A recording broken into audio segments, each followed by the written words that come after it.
Welcome. Karibu sana. Aleki hapa, na hii ni mbichi na imeiva. Na hii ni ingine moto sana. Na kama wewe ni msee chachiko, hata kama wewe si msee chachiko, kemba hii ni yako, au sio? Na ningependa tusikie neno la Mungu kutoka katika kitabu cha Kutoka. Yethro na Sipora wawasili, na neno lasema hivi. Sasa Yethro kuhani wa Midiani, baba mkwe wa Musa, akasikia mambo yote ambayo Mungu alikuwa amemtendea Musa na watu wake wa Israeli, jinsi Yehova alivyowatoa Waisraeli nchini Misri. Yethro baba mkwe wa Musa alikuwa amemchukua Sipora mke wa Musa ili amtunze. Sipora aliporudishwa pamoja na wanawe wawili.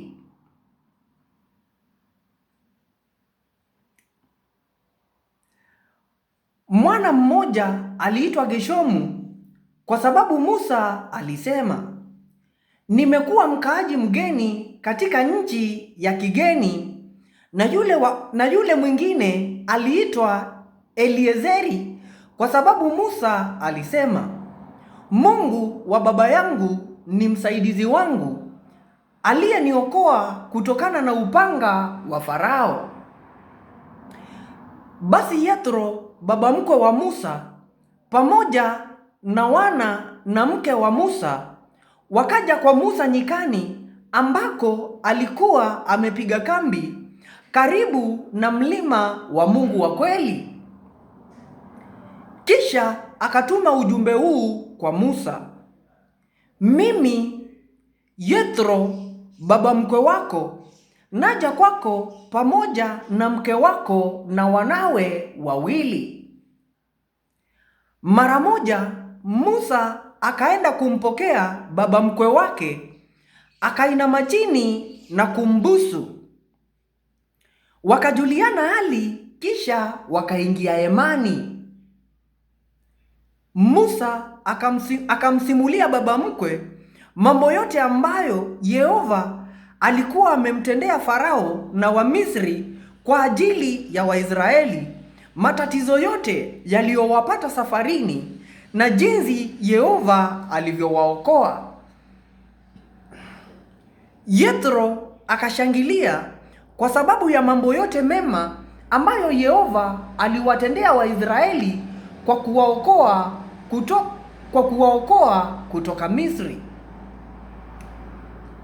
Kisha Yethro akasema, Yehova na asifiwe, aliyekuokoa kutoka Misri na kutoka kwa Farao, na kuwaokoa Waisraeli kutoka mikononi mwa Wamisri.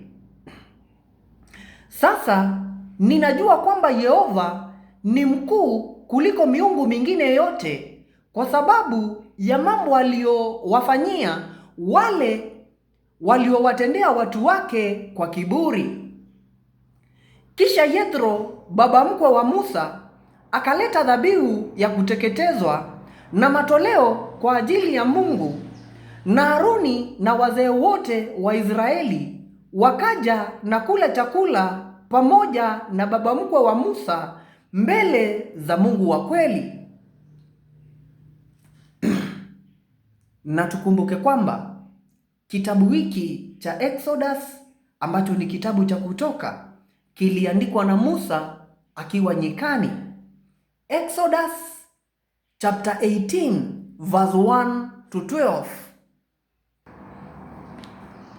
Na ningependa bila kupoteza wakati tusikie neno la Mungu kutoka katika kitabu cha Zaburi. Kumsifu Mungu kwa sababu ya wokovu. Neno linasema hivi: kwa maana nimezishika njia za Yehova, nami sijamwacha kwa uovu Mungu wangu. Hukumu zake zote ziko mbele yangu, si Sitazipuuza sheria zake. Nitabaki bila lawama mbele zake, nami nitajiepusha na uovu.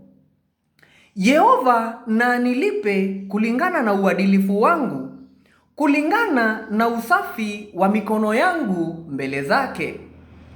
Kwa mtu mshikamanifu unatenda kwa ushikamanifu, kwa mtu asiye na lawama unatenda bila lawama.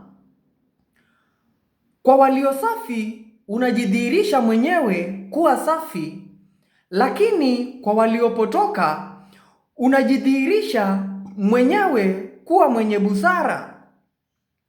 Kwa maana wewe huwaokoa watu wa hali ya chini, lakini unawashusha wenye kiburi.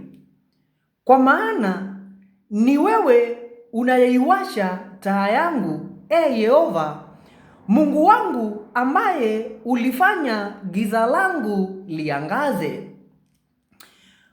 Kwa msaada wako ninaweza kukabiliana na kundi la wavamizi. Kwa nguvu za Mungu wangu ninaweza kuupanda ukuta. Njia ya Mungu wa kweli ni kamilifu, neno la Yehova ni safi. Yeye ni ngao kwa wote wanaomkimbilia. Kwa hiyo nimejifunza kwamba Mungu anawaokoa watu wa hali ya chini, lakini Mungu huwashusha wenye kiburi. Na tukumbuke kwamba kitabu hiki cha Psalms, ambacho ni kitabu cha Zaburi, kiliandikwa na Daudi na wengine. Psalms chapter 18 verse 21 to 30, uncompromised and undiluted word of God. Tukutane Galilaya. Haleluya! Hii ni neno la Mungu. Bado tunazidi kuwasha taa zaidi na zaidi, maana ili neno la Mungu ni nuru kamili ya ulimwengu huu, na katika haya maisha ni safari ya kupiga shangwe tele na kutukuza. It can never be otherwise.